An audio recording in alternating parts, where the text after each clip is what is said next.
দৌলতদিয়া ফেরিঘাটে আবারও নদীতে পড়ে গেছে একটি যাত্রীবাহী বাস। শুক্রবার সকাল 9:30টার দিকে দৌলতদিয়া ফেরিতে 7 নম্বর ঘাটে এমন ঘটনা ঘটে। মেহেরপুরের গাংনী থেকে ছেড়ে আসা এসবি পরিবহনের একটি বাস পন্টুনে ওঠার সময় নিয়ন্ত্রণ হারিয়ে র্যাম্প ভেঙে নদীতে পড়ে যায়। পরে দুপুর 12টার দিকে উদ্ধার করা হয় বাসটিকে। তবে ফেরিতে ওঠার আগে বাসের সকল যাত্রী নেমে যাওয়ায় কোনো যাত্রী হতাহত হয়নি। ঘটনার সময় বাসটির চালক, হেলপার ও সুপারভাইজার বাসে থাকায় তারা আহত হন। পরে তাদের উদ্ধার করে গোয়ালন্দ উপজেলার স্বাস্থ্য কমপ্লেক্সে ভর্তি করা হয়।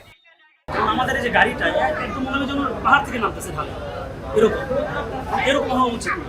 এটা খুব সম্ভব, মানে আমাদের গাড়িটাতে আজকে যেটা মনে হয় সেটা ব্রেক ফেল করছে। যদি নর্মাল ওয়েতে থাকতো ব্রেক ফেল বেশি সমস্যা হওয়ার কথা ছিল।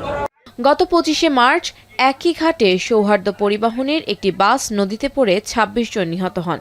ওই ঘটনার পর নিরাপত্তা জোরদার সহ বেশ কয়েকটি সুপারিশ করা হয়েছিল।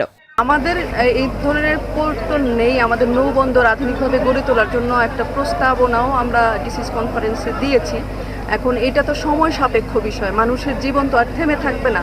এই ক্ষেত্রে আমাদের আসলে সচেতন হতে হবে। আজকে যে ঘটনাটি ঘটেছে আপনারা দেখেছেন যে বাস থেকে যাত্রীরা নেমে যাওয়ার কারণে কোনো প্রাণহানি হয়নি, এবং আমরা বারবারই অনুরোধ করছি যে আপনারা অবশ্যই ফেরিতে ওঠার সময় বাস নেমে দাঁড়াবেন। একের পর এক দুর্ঘটনার পরও ফেরিঘাটের নিরাপত্তা ব্যবস্থা নিয়ে প্রশ্ন তুলছেন যাত্রী ও স্থানীয়রা। দ্রুত কার্যকর ব্যবস্থা গ্রহণের দাবি জানান তারা। এখন রাজবাড়ী।